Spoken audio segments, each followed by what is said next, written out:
राष्ट्रवादी काँग्रेसचे शरदचंद्र पवार आमदार आणि ज्येष्ठ नेते एकनाथ खडसे यांनी अलीकडे भाजपचे नेते विनोद तावडे आणि शिवसेनेचे उबाटा प्रमुख उद्धव ठाकरे यांची भेट घेतल्यानंतर लगेचच खडसे यांच्या पुढील राजकीय वाटचालीबाबतच्या चर्चेला पुन्हा एकदा उधाण आले।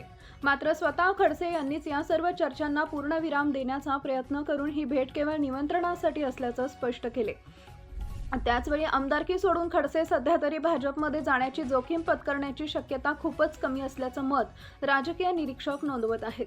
भाजपचे राष्ट्रीय सरचिटणीस विनोद तावडे यांनी काही दिवसांपूर्वी ज्येष्ठ नेते एकनाथ खडसे यांच्या निवासस्थानी भेट दिल्यानंतर त्यांच्या भाजपमध्ये घर वापसी होण्याच्या चर्चांना उधाण आले होते। त्यानंतर खडसे यांनी शिवसेना उद्धव बाळासाहेब ठाकरे पक्षाचे प्रमुख तसेच माजी मुख्यमंत्री उद्धव ठाकरे यांची मातोश्री निवासस्थानी भेट घेतली। या भेटीदरम्यान खासदार संजय राऊत हेही उपस्थित होते। त्यामुळे खडसे यांच्या पुढील राजकीय भूमिकेबाबत विविध तर्कवितर्क रंगू लागले। भेटीनंतर खडसे यांनी कारण स्पष्ट केले। पुढील काही महिन्यात खडसे यांचा अमृत महोत्सवी वाढदिवस समर्थकांकडून साजरा केला जाणार आहे। याच कार्यक्रमाचं निमंत्रण देण्यासाठी कार्यकर्त्यांसह ठाकरे यांची सदिच्छा भेट घेतल्याचं त्यांनी सांगितले।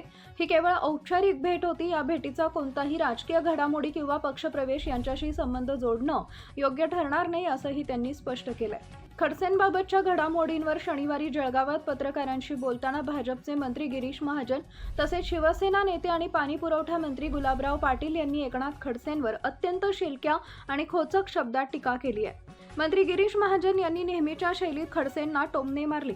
महाजन म्हणाले, एकनाथ खडसे यांच्या संभाव्य भाजप प्रवेशाबाबत किंवा त्यांनी विनोद तावडे अथवा इतर कोणाची भेट घेतली याबाबत मला काहीही माहिती नाहीये। त्यांचा भाजप प्रवेश थांबवणारा मी कोण? त्यांची थेट दिल्लीत हॉटलाईन आहे। मी खूप छोटा माणूस आहे। माझी तर मुंबईपर्यंत ही हॉटलाईन नाहीये। आपण जळगावमध्ये आपले बरे आहोत। खडसेंना जरी वरिष्ठ पातळीवरून ग्रीन सिग्नल मिळाला असेल तर कोणाला अडचण असण्याचं कारण काय आहे? खडसे फार मोठी माणसं आहेत। आगामी काळात त्यांचा वाढदिवस येत असून तो मोठाच होईल। त्यासाठी दिल्लीवरून माणसं येतील। त्यांना माझ्या शुभेच्छा आहेत। त्यांच्या वाढदिवसाचं निमंत्रण आल्यावर तिथं जायचं की नाही याचा विचार करू असंही महाजन यांनी स्पष्ट केलंय।